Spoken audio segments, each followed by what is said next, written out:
नमस्कार दोस्तों, स्वागत है आपका हमारे इस YouTube चैनल में। दोस्तों, आपने कभी भी अपनी आंखों के सामने किसी की मृत्यु होते जरूर देखा होगा और वहां मौजूद लोगों को ये भी कहते सुना होगा कि अब इसके प्राण निकल गए हैं और इसकी मृत्यु हो चुकी है।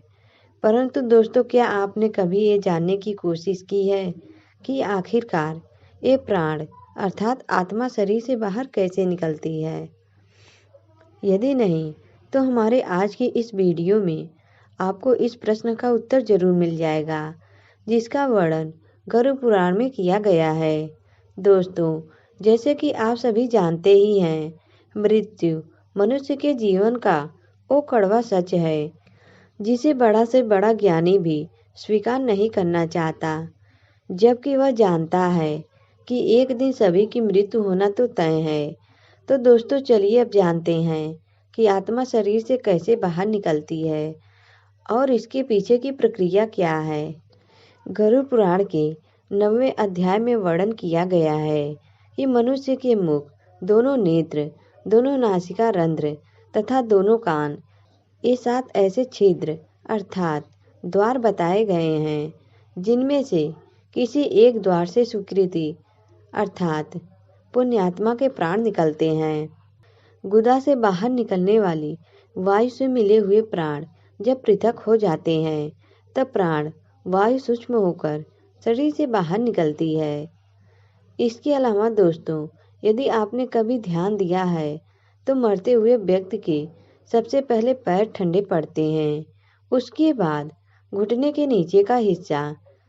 ऐसे करते करते उस व्यक्ति का पूरा शरीर ठंडा पड़ने लगता है, मानो जैसे ऊर्जा सिमट रही हो, और अंततः ये संपूर्ण चेतना सिमटती हुई एक चक्र पर आकर एकत्र हो जाती है, जिस चक्र पर आप सबसे ज्यादा जिए हैं। जैसे कि ध्यानियों की ऊर्जा मुख्य रूप से ज्ञान चक्र से निकलती है, और इसके विपरीत जो लोग अपनी पूरी जिंदगी ध्यान से दूर रहे हैं और जिन्होंने अपना संपूर्ण जीवन खान पान और सांसारिक सुख के लोभ में ही बिता दिया हो, ऐसे मनुष्य के प्राण मणिपुर चक्र से निकलते हैं।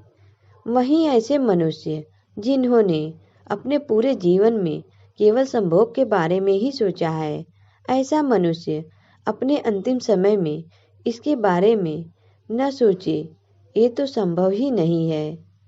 इसके परिणाम स्वरूप ऐसे व्यक्ति की ऊर्जा मूलाधार चक्र से बाहर निकलती है। इसी के साथ जिन मनुष्यों का संपूर्ण जीवन ज्ञान के इर्द गिर्द बीता हो, ऐसे मनुष्य की ऊर्जा गला चक्र अर्थात विशुद्ध चक्र से निकलती है। ऐसे ही जो मनुष्य अंतिम समय में अपने इष्ट या गुरु को याद करते हुए प्राण त्यागते हैं, उनकी ऊर्जा आँखों से निकलती है। और अंत में वो मनुष्य आते हैं जिनकी ऊर्जा सहस्त्रार चक्र से बाहर निकलती है। ऐसे मनुष्य को बहुत ही भाग्यशाली माना जाता है, क्योंकि शरीर त्यागने के सबसे उचित मार्ग माने जाने वाले सहस्त्रार चक्र से निकलने वाली आत्मा को सीधे मोक्ष की प्राप्ति होती है। इसी के साथ प्राण निकलने के संदर्भ में और भी बहुत सी बातों का वर्णन गरुड़ पुराण में मिलता है, जिसके अनुसार प्राण त्यागने के समय मनुष्य को अनशन त्याग अर्थात अन्न और जल का त्याग करना चाहिए, और यदि वह विरक्त द्विजन्मा हो तो उसे आतुर संन्यास लेना चाहिए। एक ऐसा संन्यास जो सांसारिक जीवन से दुखी होने पर जल्दी से ग्रहण किया जाता है। ऐसे मनुष्य का जन्म अब दोबारा इस धरती पर नहीं होता है। जो व्यक्ति मृत्यु से पूर्ण कथित सभी कार्य कर लेता है, मृत्यु के समय ऐसे व्यक्ति के प्राण ऊपर के छिद्रों से सुखपूर्वक निकलते हैं। साथ ही योगियों के संदर्भ में गरुड़ पुराण में बतलाया गया है कि योगियों के प्राण तालु रंध्र से निकलते हैं। गरुड़ पुराण में शरीर से ईश्वर रूपी प्राण वायु के निकलने के बाद उस शरीर की तुलना एक ऐसे वृक्ष से की है जिसका आधार न होने के कारण वह गिर गया हो। दोस्तों, क्या आप जानते हैं प्राण से मुक्त होने के बाद शरीर तुरंत ही चेष्टा शून्य, घृणित, दुर्गंध युक्त, स्पर्श और सभी के लिए निंदित हो जाती है।